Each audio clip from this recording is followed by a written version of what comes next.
Ya ven que el día de ayer, al final fueron 9, no 10 jefes de plaza los que estuvieron pidiendo que López-Gatell renunciara, que le pidiera la renuncia a López Obrador. Bueno, pues hay una versión de por qué ocurrió esto. Está publicada en la columna de Serpientes y Escaleras en el Universal. Y dice García Soto lo siguiente. De hecho, el título es muy bueno. Los amenazó con cárcel y ahora piden su renuncia. Vean de qué se trata. Es una versión. Yo no estoy diciendo que esto sea 100% real, pero algo debe tener de verdad porque menciona algunos datos que se pueden corroborar. Sobre todo, ¿saben dónde? En lo que primero negaron, en esta pequeña diferencia que tuvieron Claudia Rebsamen y López-Gatell. Ahí se puede verificar que algo tiene de verdad. Miren, dice lo siguiente.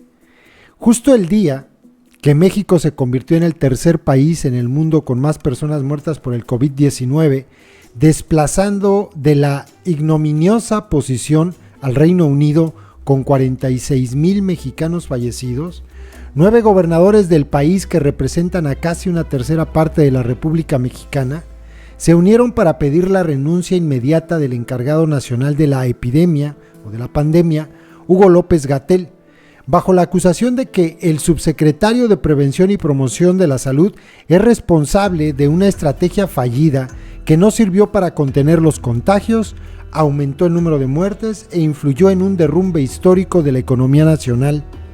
Los mandatarios estatales, que en total gobiernan a 37 millones de mexicanos, el 30% de la población nacional, acusan al responsable nacional contra el coronavirus de haber mentido y manipulado las cifras, de fallar repetidamente en sus proyecciones y de pretender delegar la responsabilidad de sus decisiones a los estados y municipios, agravando con todo eso la peor crisis sanitaria de la época contemporánea y generando las condiciones para que se convierta en una crisis humanitaria.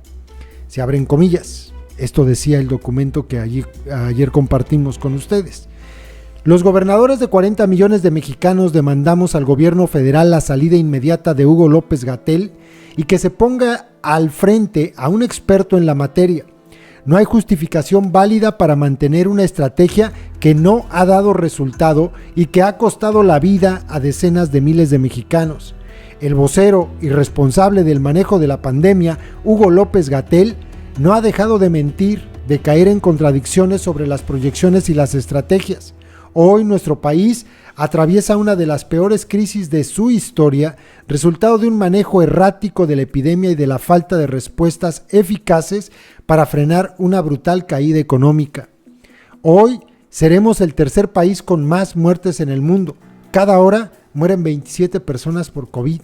Las cifras siguen empeorando y la emergencia de salud comienza a tomar la dimensión de una crisis humanitaria. Esto es lo que dice la carta abierta a los mexicanos de los gobernadores del PAN, PRI, PRD, Movimiento Ciudadano y un independiente, el caso del Pony Popis. La petición es directa al presidente López Obrador, que aunque no lo mencionan personalmente en la carta, fue quien designó a López-Gatell como el encargado de la estrategia contra la pandemia a nivel nacional y la firman los gobernadores Enrique Alfaro de Jalisco, Jaime Rodríguez de Nuevo León, Diego Sinue de Guanajuato, Francisco Javier García de Tamaulipas, Silvano Aureoles de Michoacán, José Rosas Aispuro de Durango, Miguel Riquelme de Coahuila, Martín Orozco de Aguascalientes e Ignacio Peralta de Colima. Los 9 son integrantes de la autonombrada Alianza Federalista, que se ha propuesto ser un contrapeso al gobierno federal en el tema de la pandemia, pero también con demandas de tipo fiscal y presupuestal. En la carta difundida ayer por la Alianza Federalista, aparecía también como firmante el gobernador de Chihuahua, Javier Corral, pero anoche, en un tuit de gobierno de Chihuahua, dijo que Corral no fue consultado ni autorizó que apareciera su firma en la carta. La carta de los gobernadores se hizo pública un día después del encontronazo que tuvieron el subsecretario López-Gatell con los mandatarios estatales de la CONAGO en la reunión virtual que tuvieron el jueves para el tema del COVID. el asunto del semáforo epidemiológico y una propuesta de la abogada de la Secretaría de Salud, Marisela Lecuona, esto fue lo que detonó todo, para castigar a los gobernadores con, y se abren comillas, textual, sanciones y responsabilidades administrativas y penales, si no respetaran las disposiciones de la Secretaría de Salud Federal, provocó la furia de varios gobernadores que rechazaron que se les pretendiera castigar con un mecanismo que ni siquiera es claro en sus lineamientos y criterios en los que se maneja.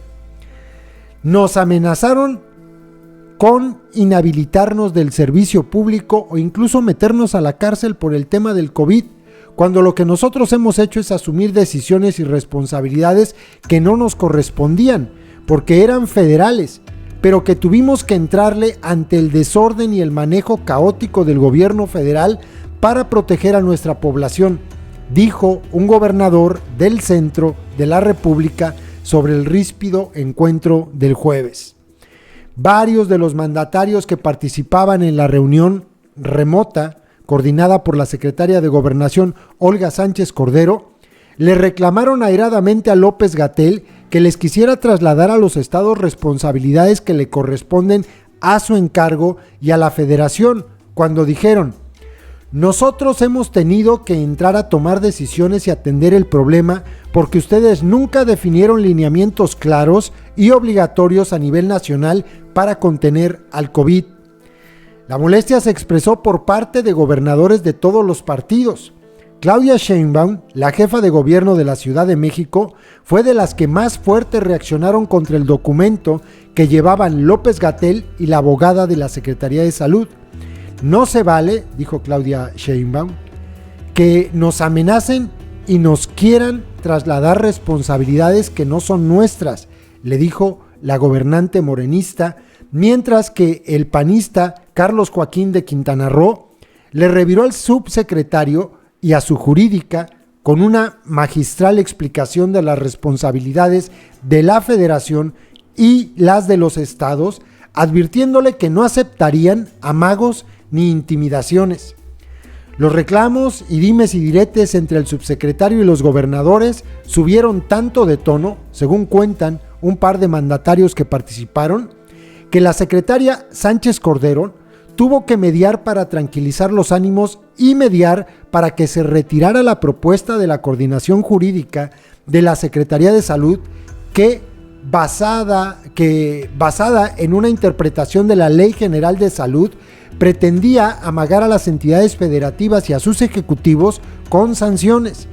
Los estados exigieron que les entregaran una explicación detallada de los lineamientos con los cuales se rige no solo en su semáforo epidemiológico, sino en general en el conteo de las cifras de contagios y muertes en las que varias entidades, incluidas aquellas donde gobierna Morena, han expresado su desconfianza y falta de credibilidad hacia el método estadístico con el que Gatell mide la pandemia.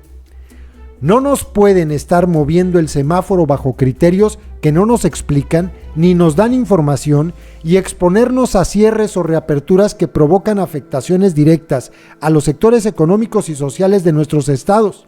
Los reclamos de la gente son para nosotros y el malestar por las decisiones contradictorias que se toman desde la Secretaría de Salud nos pueden hacer perder autoridad entre la gente y que terminen por no atender las recomendaciones y medidas para tratar de controlar los contagios, dijo un gobernador del sureste del país.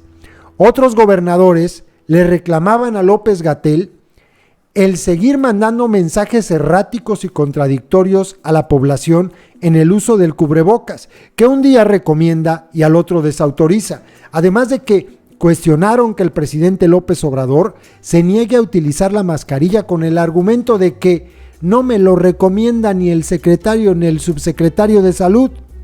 Le pidieron definir y autorizar ya una estrategia masiva de pruebas para tratar de controlar un nuevo brote de COVID como el que advierte la Organización Mundial de la Salud que puede producirse en todo el mundo tras la reapertura de las actividades.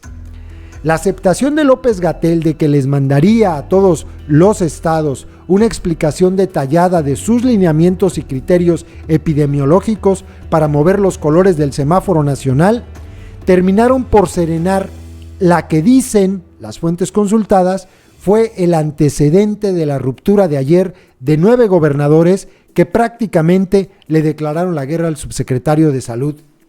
Y es que López-Gatell no solo ha politizado el tema de la pandemia, sino que se ha metido a hacer política partidista en medio de la tragedia. Y estoy de acuerdo en esto, porque mientras se niega a reunirse con los 11 gobernadores del PAN que conforman el GOAN y a los que ha dejado plantados en 2 ocasiones mientras explica que no dialoga con ellos porque quieren un trato preferencial que no va a aceptar, a los gobernadores de Morena los ha visitado personalmente en sus estados los últimos 3 viernes del mes, ya sea para coordinarse con ellos como lo hizo el 17 de julio con Rutilio Escandón en Chiapas, o incluso para limar asperezas como lo hizo el 24 de julio con Adán Augusto, con quien hasta salió comiéndose un pejelagarto en Tabasco, mientras que ayer visitó a Miguel Barbosa en Puebla, que ha sido uno de sus más duros críticos. Una fuente cercana a Palacio Nacional asegura que el presidente López Obrador no quiere para nada a los gobernadores panistas, a los que se refiere en corto como grillos y politiqueros, además de que tacha a varios de ellos de corruptos. Y es esa influencia del presidente, dice la fuente, la que llevó a López-Gatell a cancelar ya en 2 ocasiones las reuniones que le había pedido el grupo de gobernadores de Acción Nacional, que agrupa a 10 gobernadores, dando prioridad al diálogo con los morenistas. Y es que los desencuentros del subsecretario no han sido solo con los mandatarios de oposición. Morenistas como Miguel Barbosa lo han cuestionado en varias ocasiones y han puesto en duda la efectividad de su estrategia. El gobernador de Baja California, Jaime Bonilla, también ha expresado su desconfianza abierta hacia el manejo federal de la pandemia, y el tabasqueño Adán Augusto de plano fue grabado en un video cuando decía la frase textual: "Yo ya no puedo con López-Gatell". De hecho, ayer un gobernador que confirmó el rompimiento y las amenazas que les hicieron el jueves, aseguró que la carta le fue enviada a los 30 gobernadores y a la gobernadora de Sonora y a la jefa de gobierno de la capital, y que, aunque solo 10 aceptaron firmarla, muchos dijeron que no podían hacerlo, incluidos los de Morena, pero que compartían la demanda por la renuncia de López-Gatell y por un cambio urgente en la estrategia federal contra la pandemia. Conociendo a López Obrador, que ha defendido a capa y espada a su científico, y así lo pone García Soto en su columna entre comillas, a su científico López-Gatell, el mismo que le endulza el oído diciéndole que él es una fuerza moral no de contagio, o que le recomienda no utilizar cubrebocas y que es incapaz de contradecirlo aunque su ética científica lo demandara, es muy probable que se desestime la petición de renuncia de los gobernadores que representan al 30% de la República. Pero cada vez es más claro que el subsecretario, al que en las redes sociales sus críticos apodan el Doctor Muerte, es responsable de fallas y omisiones que le han costado la vida a 46,000 mexicanos y a muchos más que lamentablemente morirán en los próximos meses. Es una losa pesada en la espalda del presidente, y entre más lo defienda y lo mantenga, más caro le costará a López Obrador y a la 4T. Pues no sé qué piensen, pero esto suena a mucho de razón. Aquí hemos dicho, en el momento en el que vieron que se les salía de control, le aventaron la bolita a los incompetentes de los estados. Y ahora hasta los quieren demandar. Y yo me pregunto, ¿y por qué no empezamos por demandar a los que empezaron a dirigir esto? A los que nos dijeron en enero que casi desde el año 1910 estaban ya preparados para lo que venía. Ellos dijeron que somos el primer país que se preparó para la pandemia. Ah, caray, pues no nos preparamos bien. No, y los mensajes contradictorios, las fallas de Gatell, 6,000, 8,000, 30,000, ya vamos por 46,000, más de 46,000. Tenemos el nada honroso tercer lugar en el número de defunciones por COVID en el mundo. Difundieron el mensaje de el pueblo es el culpable. Claro, pues sí, si al pueblo le permites que se suba al autobús lleno de gente y no le proporcionas más autobuses para que no vayan así atiborrados, pues el pueblo se va a contagiar. Si el presidente sale sin mascarilla, pues los adoctrinaditos dicen, ay, mira, él tiene fuerza moral que me transmite porque yo voté por él. Y no se ponen el cubrebocas. Y un montón de contradicciones. Es que todos los hemos escuchado. Ayer la más chula. Yo me voy a poner el cubrebocas cuando se acabe la corrupción en México. ¡Guau! ¿Ese es el presidente? ¿Ese es el que debe dar ejemplo? Pues bueno, es probable que por este pleito, en una conferencia virtual, es probable que por este pleito hayan solicitado la renuncia de López-Gatell. Y no estaría nada mal. A ver, ya lo hicieron en muchos lugares. Se corrigió. ¿Qué trabajo le costó a la gente de Suecia decir, híjole, esto que empezamos a hacer está mal, corrigieron? ¿O qué trabajo le costó a Reino Unido? A partir de que Reino Unido, de que Boris Johnson salió a decir, ah, caray, estoy malito, ahora sí está dura la cosa. A partir de ahí bajaron su tasa de positividad de una manera increíble. Nosotros la tenemos arriba de 40%. Ellos la bajaron a 0.6%. O sea, es increíble lo que han logrado, porque se cambió la estrategia. Es que ya hasta Bolsonaro, ya hasta Donald Trump utilizan cubrebocas. López no. Él no porque él es el Mesías, supongo. Ahí se los dejo, compas. Saludos.